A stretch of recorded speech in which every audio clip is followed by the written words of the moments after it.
ప్రజ్ఞ ట్యుటోరియల్స్కి స్వాగతం. ఈ వీడియోలో మనం డిఎస్సి రాసినటువంటి ప్రతి ఒక్కరికి ఉపయోగపడేటువంటి విద్యా దృక్పథాలు అనేటువంటి అంశంలో మనం మొదటి పాఠ్యాంశం అనేటువంటి విద్యా దృక్పథాలు అనేటువంటి పాఠ్యాంశం మనం చూస్తున్నామండి. గత కొన్ని వీడియోలో 3 వీడియోలు చూసాము. దాంట్లో మనం ఇస్లాం విద్య వరకు మనం నేర్చుకున్నాము. ఈ యొక్క వీడియోలో మనం 19వ శతాబ్దంలో స్వదేశీ ఎలిమెంటరీ విద్య, అదేవిధంగా ఎలిమెంటరీ విద్యా వ్యవస్థ, ప్రాథమిక విద్య, రాజ్యాంగ సదుపాయాల గురించి ఈ యొక్క వీడియో చూద్దాం. అదేవిధంగా విద్యా అభివృద్ధికి కొన్ని కమిషన్లతో ఉన్నాయండి. ఆ కమిషన్లు వాటి యొక్క ఇంపార్టెన్స్ మనం చూద్దాం. చూస్తే మనకి ఈ యొక్క ఫస్ట్ లెసన్ అయిపోతుందండి. ఈ ఫస్ట్ లెసన్ సంబంధించినటువంటి బిట్స్ అయితే నేను మన ఛానల్లో అప్లోడ్ చేశాను. అక్కడ బిట్స్ చూసే ప్రయత్నం అయితే చేయండి. నెక్స్ట్, ఎందుకు పాఠ్యాంశం చెప్తున్నానంటే పాఠ్యాంశం విన్న తర్వాత బిట్స్ చెప్తే బాగుంటుందని అనుకుంటున్నాను. ఈ పాఠ్యాంశంకి సంబంధించిన బిట్లో పెట్టాను. అలానే ప్రతి పాఠ్యాంశం చెప్పిన తర్వాత ఖచ్చితంగా నేనైతే బిట్స్ అయితే చెప్పడం జరుగుతుంది. కనుక మన ఈ వీడియోలను రెగ్యులర్గా చూసే ప్రయత్నం అయితే చేయండి. 19వ శతాబ్దంలో స్వదేశీ ఎలిమెంటరీ విద్య, రైట్, 17-18 శతాబ్ద మధ్యకాలంలో స్థిరమైన పరిస్థితులు లేకపోయినప్పటికీ హిందూ మహమ్మదీయ విద్యా సంస్థలు ప్రక్కనే వెలిశాయి. ఇలాంటి వ్యవస్థ 19వ శతాబ్ది ఆరంభంలో చాలా చురుగ్గా పనిచేస్తూ ఉండదండి. ఆ కాలంలో 2 రకాలైన ఎలిమెంటరీ పాఠశాలను వృత్తిరీత్యా ఉపాధ్యాయులు వ్యక్తులు నిర్వహించేవారు. ఉన్నత కుటుంబీకులకు చెందినటువంటి పిల్లలు ఈ పాఠశాలలో చదివేవారు. ఈ పాఠశాలలో ఈ యొక్క స్వదేశీ ఎలిమెంటరీ విద్యలో పాఠశాల యొక్క కరిక్యులం చూసినట్లయితే 3 R's అండి. 3 R's అంటే రీడింగ్, రైటింగ్, అదేవిధంగా ఆర్థమెటిక్ అంటే ఈ యొక్క 19వ శతాబ్దంలో స్వదేశీ ఎలిమెంటరీ విద్యా విధానంలో మరి కరిక్యులం లేదా అంశాలు, బోధనా అంశాలు ఏంటి సార్ అంటే 3 R's అండి. వాటిలో రీడింగ్, అదేవిధంగా రైటింగ్ అండ్ ఆర్థమెటిక్. ఇది ఇంపార్టెంట్ ప్రశ్న అండి. ఈ బిట్టు ఒకసారి రావడం కూడా డిఎస్సి రావడం కూడా జరిగింది, గుర్తుంచుకోండి. రైట్, ఈ యొక్క పాఠశాల కరిక్యులం అనేది 3 R's మాత్రమే పరిమితమై ఉండేది. ఎప్పుడు అంటే ఈ యొక్క స్వదేశీ ఎలిమెంటరీ విద్య 19వ శతాబ్దంలో పాఠశాలలను మసీదు, దేవాలయాలు కూడా ఈ యొక్క పాఠశాలను మసీదు, అదేవిధంగా దేవాలయాలలో లేదా పోషకుల ఇళ్లలో కానీ ఉపాధ్యాయుల ఇళ్లలో కానీ నిర్వహించేవారు. ఆ యొక్క 19వ శతాబ్దంలో మధ్యకాలంలో ఆ యొక్క ఎలిమెంటరీ విద్యా విధానంలో ఈ యొక్క పాఠశాలను ప్రధానంగా మసీదులో, అదేవిధంగా దేవాలయాలలో లేదా పోషకుల ఇళ్లలో కానీ ఉపాధ్యాయుల ఇళ్లలో కానీ నిర్వహించేవారు. ఎప్పుడు సార్ అంటే ఈ యొక్క 19వ శతాబ్దంలో స్వదేశీ ఎలిమెంటరీ విద్యా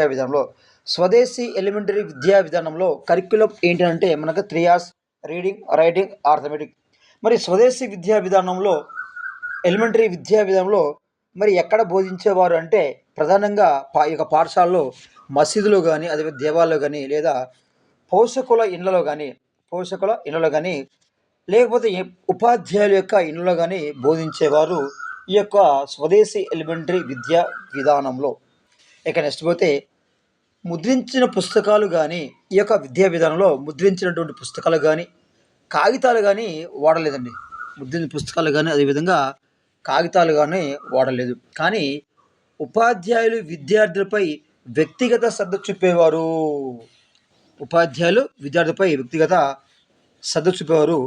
ఇరువురి మధ్య వాత్సల్య సంబంధాలు నెలకొని ఉండేవి.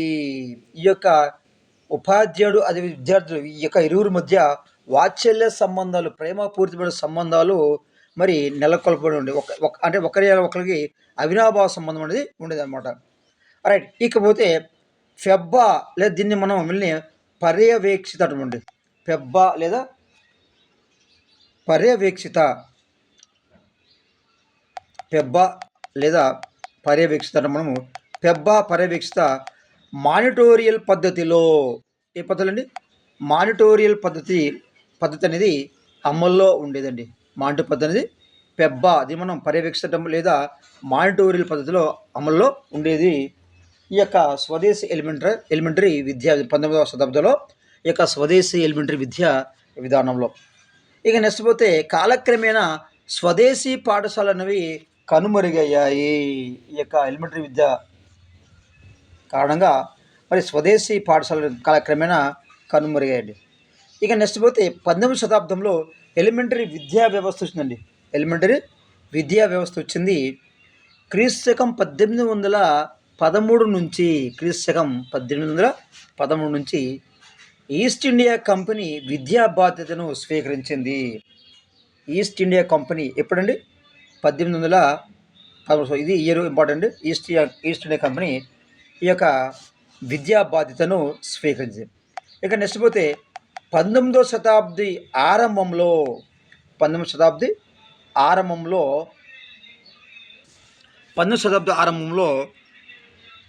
ఎలిమెంటరీ విద్య అనేది ప్రధానంగా 2 కారణాల వల్ల, ఈ యొక్క ఎలిమెంటరీ విద్య అనేది ప్రధానంగా 2 కారణాల వల్ల అంతగా అభివృద్ధి చెందలేదు. ఈ యొక్క ఈస్ట్ ఇండియా కంపెనీ ఎప్పుడైతే ఈ యొక్క విద్యా బాధ్యతను స్వీకరించింది, ఎప్పుడది క్రీస్తకం 1813 సంవత్సరంలో ఈ యొక్క ఈస్ట్ ఇండియా కంపెనీ అనేది విద్య యొక్క బాధ్యతను స్వీకరించింది.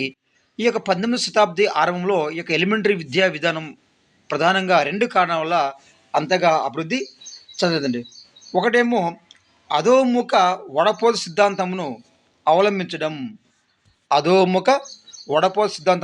అవలంబించడం. అదేవిధంగా దీని ద్వారా ఏమవుతుందంటే విద్యా సౌకర్యాలను పై తరగతి వారికి మాత్రమే అందజేయడం అండి. ఈ యొక్క అధోముఖ వడపోత సిద్ధాంతం అంటే ఏంటంటే ఈ యొక్క విద్యా సౌకర్యాలు అనేవి ఈ యొక్క పై తరగతి వారికి అంటే ప్రాథమిక తరగతి వరకు లేవండి, పై తరగతి మాత్రమే ఈ యొక్క విద్యా యొక్క సౌకర్యాలు అందజేయడం అనేది జరిగింది. రెండవది విద్యకు కేటాయించిన నిధులు పూర్తిగా పరిమితం కావడం. ఈ యొక్క విద్యకు ఏదైతే నిధులు కేటాయించారో ఆ యొక్క నిధులు అనేవి పూర్తిగా పరిమితంగా అంటే కొద్దిగా మాత్రం అంటే లిమిట్గా వాడడం అనేది మరి కావడం వల్ల ఈ యొక్క విద్య అనేది మరి ఎలిమెంటరీ విద్య అనేది అంతగా అభివృద్ధి చెందలేదు. ఇక నెక్స్ట్ పోతే 1854 సంవత్సరంలో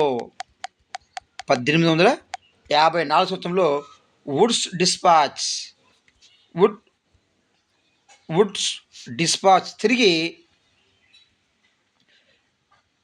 సామాన్య ప్రజానికానికి అందుబాటులో ఉండేటట్లు అనేక తీర్మానాలు చేసిందండి. అంటే ఈ యొక్క ఈస్ట్ ఇండియా కంపెనీ వల్ల ఏమవుతుందంటే విద్య అనేది అంతగా అభివృద్ధి చెందిన కారణం ఉంటే అధోముఖ వడప సిద్ధాంతాన్ని అవలంబించారు. అంటే పై తరగతుల వారికి, ఉన్నత తరగతుల వారికి అన్ని రకాల సౌకర్యాలు ఉండటం, ప్రాథమిక తరగతి వారికి సరైన వసతులు లేకపోవడం. రెండవది విద్యకు కేటాయించిన నుండి ఈ యొక్క నిధులన్నీ కూడా పూర్తిగా పరిమితం కావడం వల్ల ఈ యొక్క విద్య అనేది అంతగా అభివృద్ధి చెందలేదు ఆ యొక్క ఈస్ట్ ఇండియా విద్యా విధానంలో. ఎప్పుడండి ఇది? 1813వ సంవత్సరంలో. ఆ తర్వాత 1854 సంవత్సరంలో వుడ్స్ డిస్పాచ్ తిరిగి సామాన్య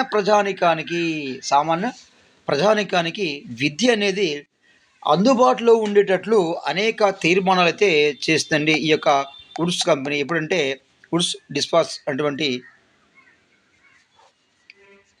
సంస్థ ఎప్పుడది 1854వ సంవత్సరంలో. ఏది ఏమైనా 19వ శతాబ్దం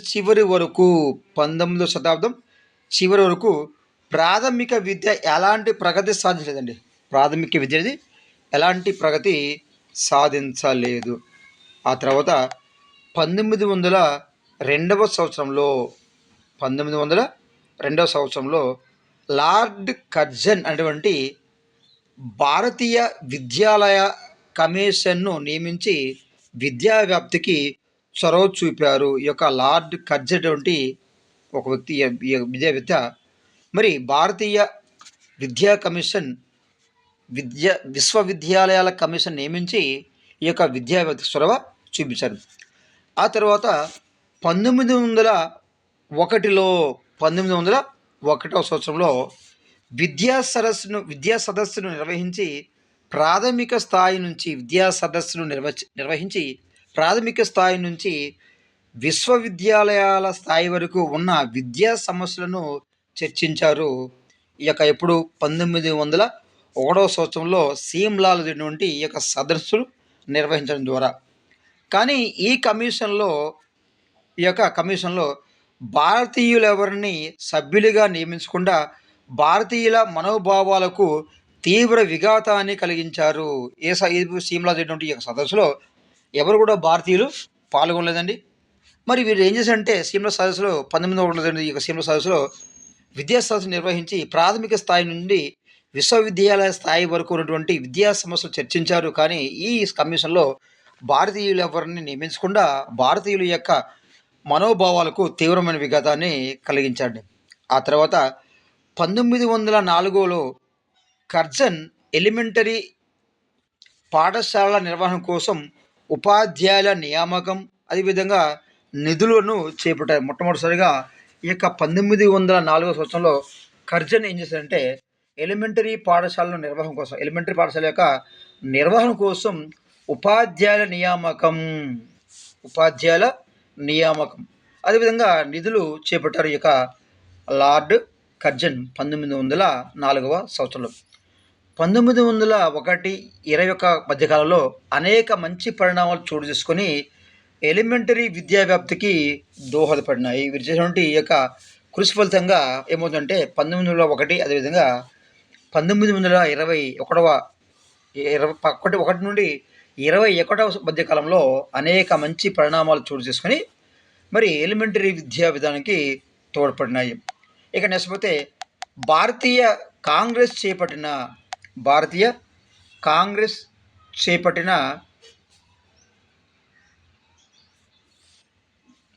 కార్యక్రమాల మూలంగా భారత జాతీయ కాంగ్రెస్ చేపట్టిన కార్యక్రమాల మూలంగా ప్రజలు చైతన్యవంతులయ్యారు. మొదటి ప్రపంచ యుద్ధం నూతన సామాజిక ఆర్థిక అంశాలను ప్రభావితం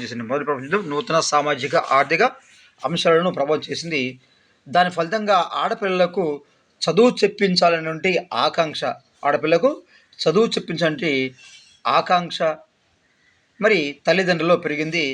పాఠశాలలో యొక్క నమోదు కూడా పెరిగింది. ఆడపిల్ల యొక్క చదువు విషయంలో వాళ్ళ యొక్క నమోదు కూడా పెరగడం జరిగింది. ఇప్పుడు ఈ యొక్క 1921వ సంవత్సరం తర్వాత. ఇక నెక్స్ట్ పోతే నిర్బంధ ప్రాథమిక విద్యకు డిమాండ్ భారతీయుల వల్ల ప్రారంభమైంది. ఇక మొట్టమొదటిసారిగా నిర్బంధ ప్రాథమిక విద్యను ప్రవేశపెట్టింది ఎవరంటే మన భారతీయులే. ఈ యొక్క నిర్బంధ ప్రాథమిక విద్య అనేది ప్రారంభమైంది 1910లో కేంద్రీయ శాసనసభలో. వెరీ ఇంపార్టెంట్ అండి. 1910లో ఏ సభ అది? కేంద్రీయ శాసనసభలో గోఖలే అటువంటి వ్యక్తి నిర్బంధ ప్రాథమిక విద్యను కోరుతూ ఒక తీర్మానాన్ని ప్రవేశపెట్టారు. నిర్బంధ ప్రాథమిక విద్య మరి తీర్మానాన్ని ప్రవేశపెట్టింది ఎవరంటే గోఖలే. ఇది ఇంపార్టెంట్ అండి. నెక్స్ట్ పోతే ఎక్కడ ప్రవేశపెట్టారంటే 1910 సంవత్సరం నుండి 10లో జరిగిన కేంద్రీయ శాసనసభలో. ఎవరంటే గోఖలే. దేనికోసం అంటే నిర్బంధ ప్రాథమిక విద్యను కోరుతూ ఒక తీర్మానాన్ని ప్రవేశపెడుతుంది. ఇక్కడ వెరీ ఇంపార్టెంట్ బిట్ అండి, జాగ్రత్త చూడండి.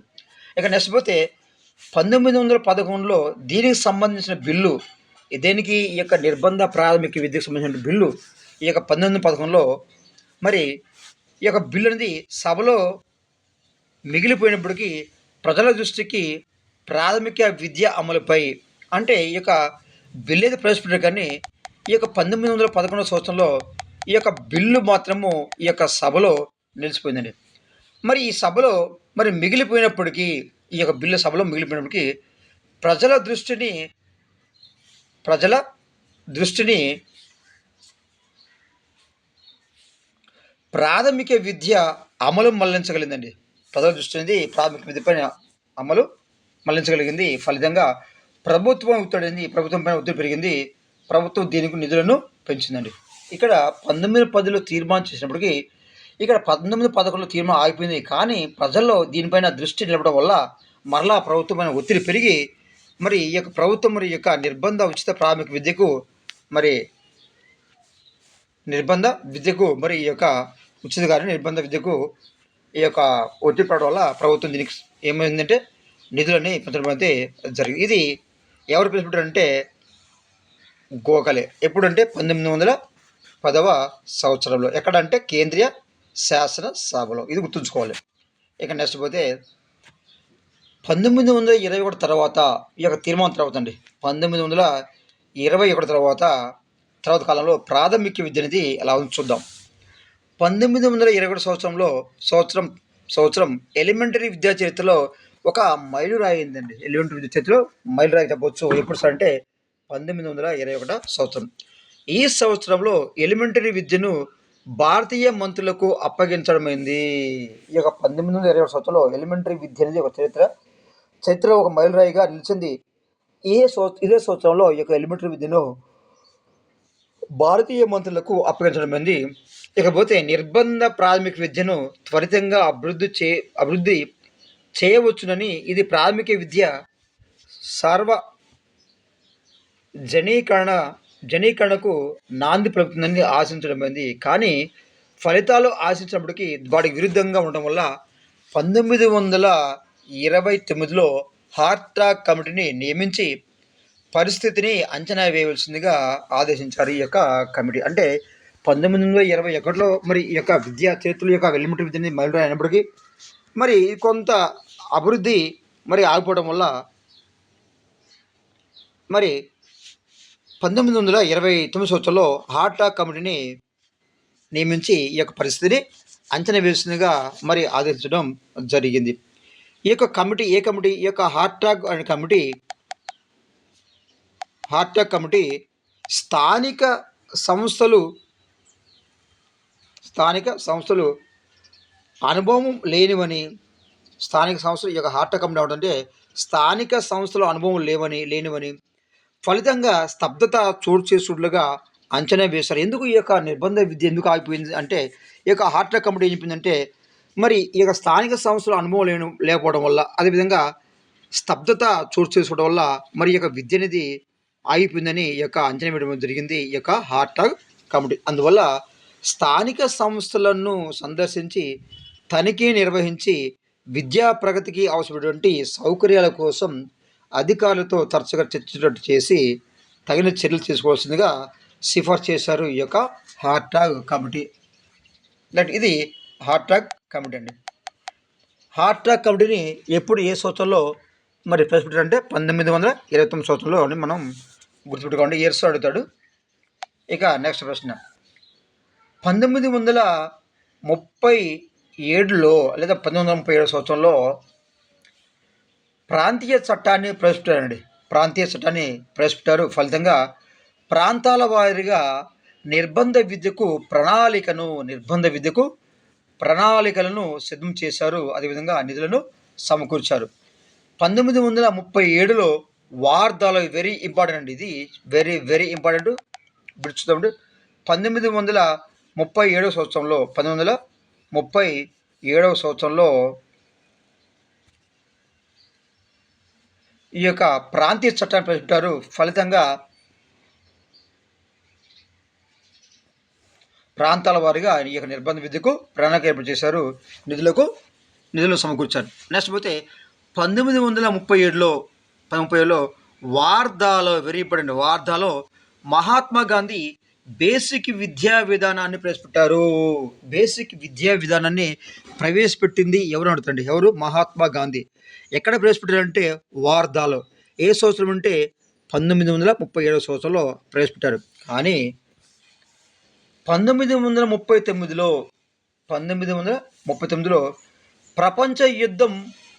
రెండవ ప్రపంచ యుద్ధం ప్రారంభం కావడం వల్ల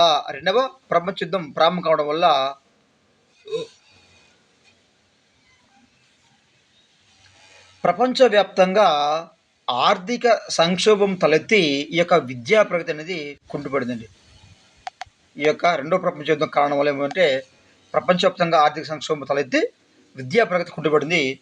మరలా 1947లో 1947లో బ్రిటిష్ బ్రిటిష్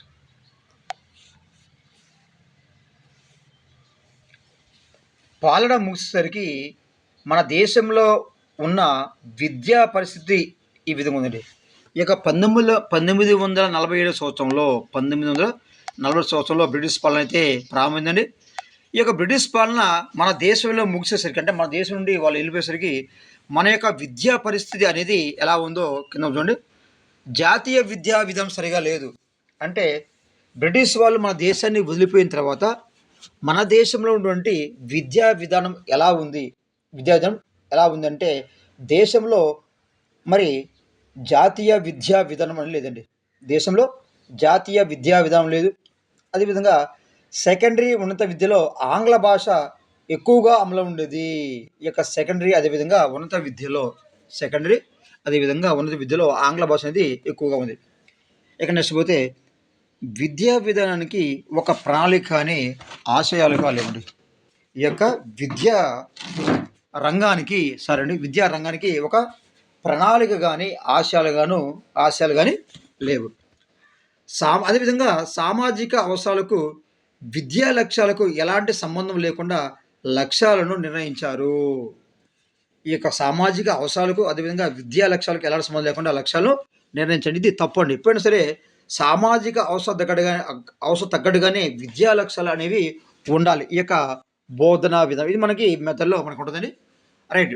మరి కళాశాలలు డిగ్రీలు ఇచ్చే కర్మాగారాలుగా మారాయి. ఈ యొక్క కళాశాలలు అదేవిధంగా ఈ యొక్క డిగ్రీలు ఇచ్చే ఎలా మారాయంటే కర్మాగారాలుగా అంటే పరిశ్రమలుగా మారడం జరిగింది. ఆ యొక్క బ్రిటిష్ వారి కాలంలో బ్రిటిష్ కాలం విద్య యొక్క చివరి భాగంలో.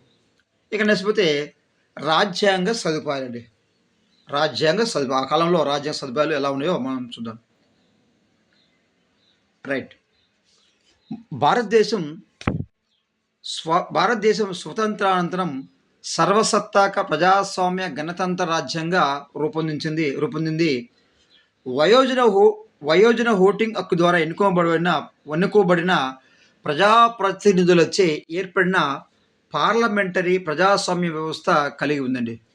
ఇకపోతే రాజ్యాంగ చట్టంలో రూపొందించబడిన నిబంధనలచే ఇది పరిరక్షించబడుతుంది.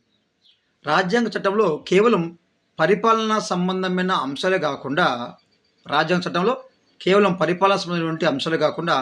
సాంఘిక, ఆర్థిక, రాజకీయ, విద్యాభివృద్ధికి సంబంధించిన అంశాలను కూడా ప్రస్తావన జరిగింది ఈ యొక్క రాజ్యాంగ చట్టంలో. రాజ్యాంగ చట్టంలో కేవలం పరిపాలన గురించి కాకుండా మరి సాంఘిక, ఆర్థిక, రాజకీయ, విద్యాభివృద్ధికి సంబంధించిన అంశాలను కూడా ప్రస్తావన జరిగింది ఈ యొక్క రాజ్యాంగంలో. దేశంలో అభివృద్ధి లేనిదే రాజ్యాంగ పీఠికలో ఉదాహరించబడిన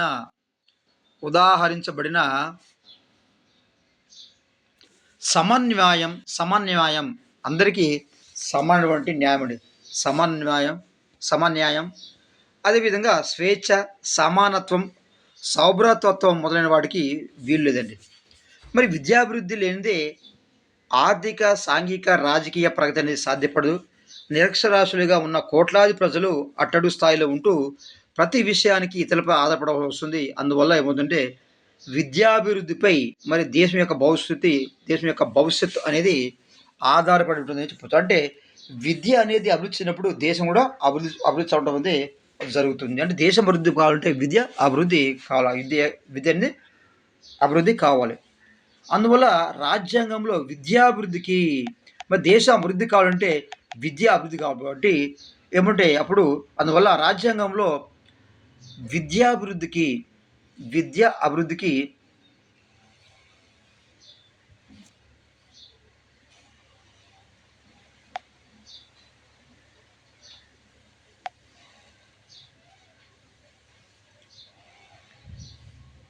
ప్రాముఖ్యతను ఇవ్వడం జరిగింది. అంటే రాజ్యాంగంలో ఎందుకు ఈ విద్య ప్రాముఖ్యత అంటే దేశం యొక్క భవిష్యత్తు అనేది ఈ యొక్క విద్యపై ఆధారపడడం వల్ల ఈ యొక్క రాజ్యాంగంలో విద్యాభివృద్ధికి ప్రాముఖ్యం ఇవ్వడం అయితే జరిగింది. మన రాజ్యాంగం చట్ట ప్రకారము విద్య విద్య కేంద్ర రాష్ట్ర ప్రభుత్వాలు రెండిటికి సంబంధించిన అంశం. ఈ యొక్క రాజ్యాంగం ప్రకారం విద్య అనేది రాష్ట్ర ప్రభుత్వం అదేవిధంగా కేంద్ర ప్రభుత్వం లేదా కేంద్ర ప్రభుత్వం రాష్ట్ర ప్రభుత్వం రెండింటికి సంబంధించిన అంశంగా చెప్పవచ్చు. అందువల్ల కేంద్ర రాష్ట్ర ప్రభుత్వాలు రెండు విద్యాభివృద్ధికి బాధ్యత వహించవలసి ఉందండి. అంటే విద్య అనేది అభివృద్ధి కావాలంటే కేంద్రం అదేవిధంగా రాష్ట్రం కూడా ఈ రెండు కూడా విద్యాభివృద్ధికి బాధ్యత వహించవలసి ఉంటుంది. ఇక నచ్చిపోతే రాజ్యాంగం అనేది 14 సంవత్సరాల వయసులోపు బాలబాలికలందరికీ ఉచిత ప్రాథమిక విద్యను అందించేందుకు కట్టుబడింది. ఈ యొక్క 14 సంవత్సరాలు అండి, అంటే 6 నుండి 14 అనుకోవాలి. ఈ యొక్క 14 సంవత్సరాల పిల్లలందరికీ బాలబాలికలకు ఉచిత ప్రాథమిక విద్యను అందించాలని చెప్పింది ఈ యొక్క భారత రాజ్యం అందులో కల్పించబడింది. నెక్స్ట్ పోతే భారత రాజ్యాంగంలో పాలన భారత రాజ్యాంగంలో పరిపాలన అదేవిధంగా సామాజిక ఆర్థిక రాజకీయ అభివృద్ధికి సంబంధించిన విషయాల నిర్దేశక సూత్రాలతో పాటు విద్యాభివృద్ధిని సూచించే విధానాన్ని కూడా ఈ యొక్క రాజ్యాంగం నిర్దేశించింది. ఈ యొక్క భారత రాజ్యాంగంలో మరి పరిపాలన సామాజిక ఆర్థిక రాజకీయ అభివృద్ధికి సంబంధించిన విషయాల నిర్దేశక సూత్రాలతో పాటు విద్యాభివృద్ధిని సూచించే విధానం కూడా రాజ్యాంగం నిర్దేశించింది. విషయ హక్కు కూడా మన దేశంలో పౌరులకి ఇచ్చినటువంటి ప్రాథమిక హక్కు. ఇక్కడ విద్య అనేది ప్రాథమిక హక్కులు కొన్నాయండి ప్రతి పౌరునికి. మరి ఆ మన పౌరునికి ఉన్నటువంటి ప్రాథమిక హక్కులో ప్రాథమిక విద్యా హక్కు అనేది ఈ యొక్క హక్కుగా చెప్పవచ్చు. ఇకపోతే ప్రజాప్రభుత్వంలో అంటే ప్రజల చేత పాలించబడిన ఈ యొక్క ప్రభుత్వంలో మరి జాతి అదేవిధంగా మత కుల లింగ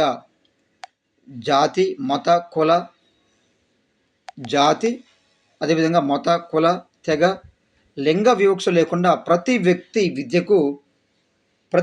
విద్యను పొందే హక్కును కలిగి ఉండాలని ఈ యొక్క రాజ్యాంగం చెప్పడం జరిగింది. అంటే ఈ యొక్క ప్రజాప్రభుత్వంలో జాతి మత కుల తెగ లింగం అనే వివక్ష లేకుండా ప్రతి వ్యక్తి కూడా ఈ యొక్క విద్యను పొందేటువంటి హక్కును కలిగి ఉండాలని ఈ యొక్క రాజ్యాంగం సూచించిందండి.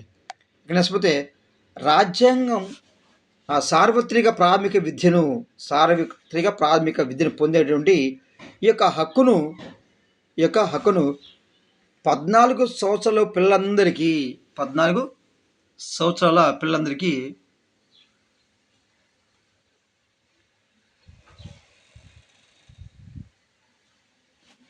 ఉచిత నిర్బంధ విద్యను అందించే ప్రయత్నం చేయాలని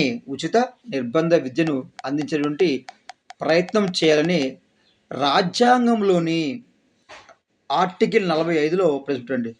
అంటే 14 సంవత్సరాల పిల్లలందరికీ కూడా ఉచిత నిర్బంధ విద్యను అందించే ప్రయత్నం చేయాలని రాజ్యాంగంలోని ఆర్టికల్ 45 గుర్తుంచుకోవాలి. ఆర్టికల్ 45లో ఉచిత నిర్బంధ విద్య అండి. ఈ ఆర్టికల్ 45లో ప్రవేశపెట్టారు. ప్రాథమిక విద్య పిల్లల భౌతిక మానసిక ఉద్వేగ వివేక సాంఘిక అభివృద్ధికి పునాది దశ. ఈ యొక్క ప్రాథమిక విద్య అనేది పిల్లల యొక్క భౌతిక మానసిక ఉద్వేగ వివేక అదేవిధంగా వివేక అంటే నైతిక అండి, మంచి చెడులండి, వివేక లేదా జ్ఞాన సంబంధించినటువంటి ఆ యొక్క లేదా సంజ్ఞానాత్మక సాంఘిక అభివృద్ధికి పునాది దశగా చెప్పవచ్చు అండి. ఇక నెక్స్ట్ నిర్బంధ ప్రాథమిక విద్యకు రాజ్యాంగపరమైన సదుపాయాలు అనేకం పొందుపరిచారు. వాటిలో ముఖ్యమైన మనం చూద్దామండి. ఇక్కడ మనకి బిట్స్ అడుగుతాడు, జాగ్రత్తగా గుర్తుంచుకుందామండి. ఆర్టికల్ 29-30 అండి. ఆర్టికల్ 29-30 ఏం చెప్తుందంటే మైనార్టీలకు విద్యా సంస్థలను స్థాపించి నడిపించే హక్కు ఇవ్వడం జరిగిందండి.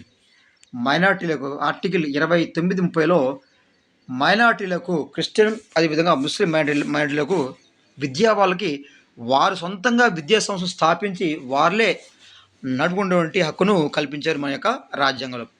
ఇక నెక్స్ట్ పోతే ఆర్టికల్ 350A, ఆర్టికల్ 350Aలో ప్రాథమిక స్థాయిలో భాషలో బోధనా సదుపాయాలు కల్పించాలని చెప్పిందండి. ప్రాథమిక స్థాయిలో ఏ భాషలో అండి? మాతృభాషలో. ఇప్పుడైతే ఇంగ్లీష్ మీడియం అయిందండి. యాక్చువల్ ఇక్కడ రాజ్యాంగం ప్రకారం కూడా మాతృభాషలో బోధన జరగాలని చెప్తుందండి. రైట్. ఇక్కడ ఆర్టికల్ 350Aలో ప్రాథమిక స్థాయిలో మాతృభాషలో బోధనా సదుపాయాలు కల్పించాలని ఆర్టికల్ చెప్తుంది. ఇక నెక్స్ట్ పోతే ఆర్టికల్ 46 అండి. ఆర్టికల్ 46లో ఎస్సీ ఎస్టీ బలహీన వర్గాలకు విద్య ఆర్థిక సహకారం అంటే విద్యను కల్పించడం కాదు, వారి యొక్క విద్యకు ఆర్థిక సహకారంగా అందించాలని రాజ్యాంగం చెప్పడం జరిగింది. ఇప్పుడు ఎక్కడంటే ఆర్టికల్ 45లో. నెక్స్ట్ ఆర్టికల్ 15(1)లో, అదేవిధంగా 3లో, అదేవిధంగా ఆర్టికల్ 16(1)లో, ఆర్టికల్ 15(1)(3)లో, ఆర్టికల్ 16(1)లో స్త్రీలకు విద్యా సదుపాయాలు కల్పించడం గురించి చెప్పడం జరిగిందండి. స్త్రీలకు విద్యా సదుపాయాల గురించి చెప్పడం జరిగింది. ఇవి ఆర్టికల్స్ అండి. ఖచ్చితంగా ఇక్కడ ఒక్కోసారి ఇక్కడ బిట్ అవుతాడు, ఒకసారి జాగ్రత్తగా చూసుకుందాం. నెక్స్ట్ విద్యాభివృద్ధి వివిధ కమిటీలు, కమిషన్లు. విద్యా అభివృద్ధి అదేవిధంగా వివిధ కమిటీలు మరి కమిషన్ గురించి మనం నేర్చుకుందామండి. విద్యాభివృద్ధిలో మరి భారతదేశంలోని జాతీయ విధానంలో సార్వత్రిక ప్రాథమిక విద్య ఎప్పుడు ప్రథమ భాగంగా ఉద్దేశించడం జరిగింది. 1882 సంవత్సరంలో ఇండియన్ ఎడ్యుకేషన్ కమిషన్ ఎప్పుడు స్థాపించారంటే 1882. రైట్. Indian education commission. అదేవిధంగా గోపాలకృష్ణ గోఖలే ఇప్పుడు అంటే ఇది 1910, 1912. ఏం చెప్తుందంటే 4 సంవత్సరాల పిల్లలకు సార్వత్రిక ప్రాథమిక విద్యను అందించే బాధ్యత కేంద్ర ప్రభుత్వం వహించాలని, ఎంత కృషి చేసినా సత్ఫలితాలు సాధించలేకపోయాం, ఎన్ని ప్రయత్నాలు జరిగినా ప్రాథమిక విద్యా కార్యక్రమం అది పరిమితంగానే జరిగింది. ఇక్కడ గోపాలకృష్ణ 1882లో ఇండియన్ ఎడ్యుకేషన్ కమిషన్, అదేవిధంగా గోపాలకృష్ణ గోఖలే 1910-12 సంవత్సరంలో 4 సంవత్సరాల పిల్లలకు సార్వత్రిక ప్రాథమిక విద్యను అందించే బాధ్యత కేంద్ర ప్రభుత్వం వహించాలని చెప్పిందని. మరి ఎంత కృషి చేసిన సత్ఫలితాలు మనం సాధించలేకపోయాం, ఎన్ని ప్రయత్నం చేసినా జరిగిన ప్రాథమిక విద్యా కార్యక్రమం అది పరిమితంగానే జరిగింది. ఇక నెక్స్ట్ పోతే 1947లో మన అక్షరాస్యత శాతం అనేది 14% మాత్రమే. Very very important. బ్రిటిష్ వాళ్ళు వెళ్ళిపోయిన తర్వాత మనం ఎప్పుడైతే విద్యను ప్రారంభించామో అప్పుడు అనగా 1947 సంవత్సరంలో మన భారతదేశం యొక్క విద్య యొక్క శాతం ఎంత అంటే 14%. రైట్. 1947లో మన అక్షర శాతము 14% మాత్రం. ఇది ఇంపార్టెంట్ బిట్ అండి. ఇక నెక్స్ట్ పోతే 1944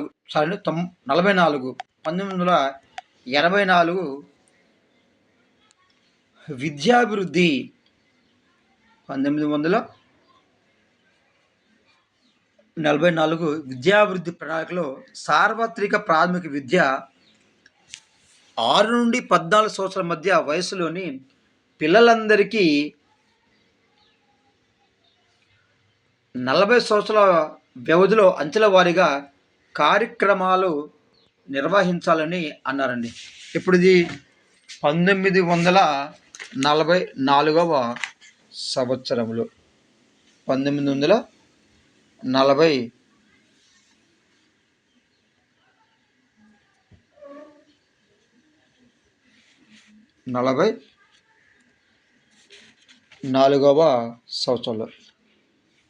1944 సంవత్సరంలో మరి సార్వత్రిక ప్రాథమిక విద్య 6 నుండి 14 సంవత్సరాల మధ్య వయసులో అందరికీ మరి 40 సంవత్సరాల వ్యవధిలో అంచెల వారీగా కార్యక్రమాలు అందించాలని అన్నారండి.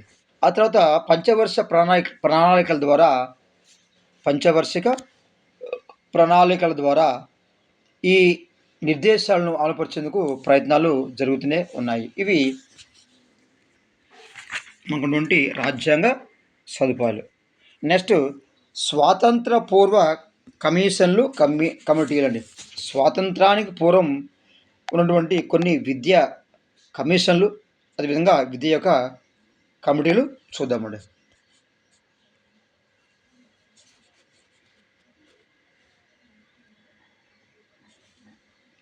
ఈ టాపిక్ను మనం నెక్స్ట్ చూద్దామండి.